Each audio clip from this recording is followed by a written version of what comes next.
Ayan, nakabili po ako ng tali. Ayan. Bumili kasi ako ng tali para sa aking pusa. Siyempre, dinagdagan ko na. Baka meron akong paggamitan. At eto na nga po yung natira sa isang tali na ginamit ko sa aking pusa.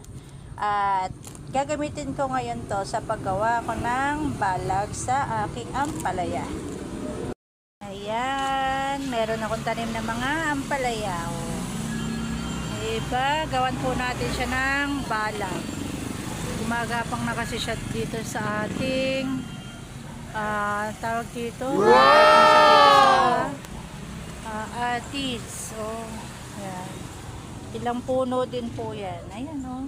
Tsaka doon, meron pa dito. Ayan. Oh, gumagapang. Gawa natin ng balag. Ayan. Kasi wala siyang magapangan. Miss, baka umakyat to hanggang doon sa tuktok ng atis. Kaya gawa tayong balag.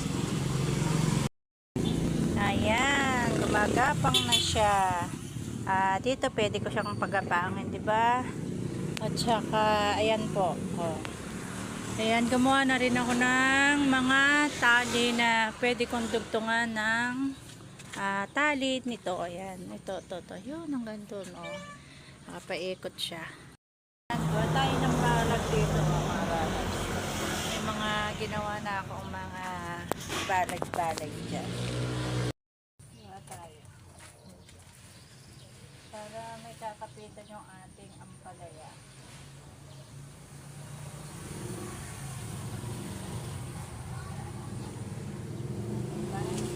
May pakinabang yung mga nabili kong tali.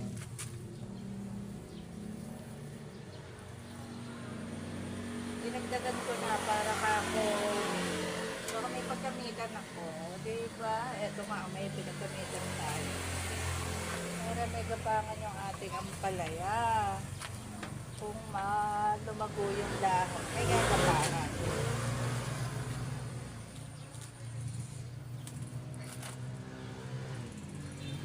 Kailangan medyo may hipit yung gawa natin, hindi maluwag para hindi nakalaylay.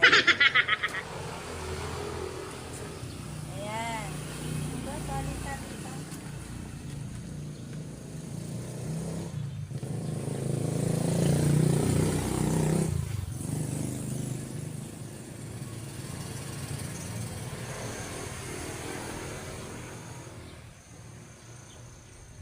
Ayan.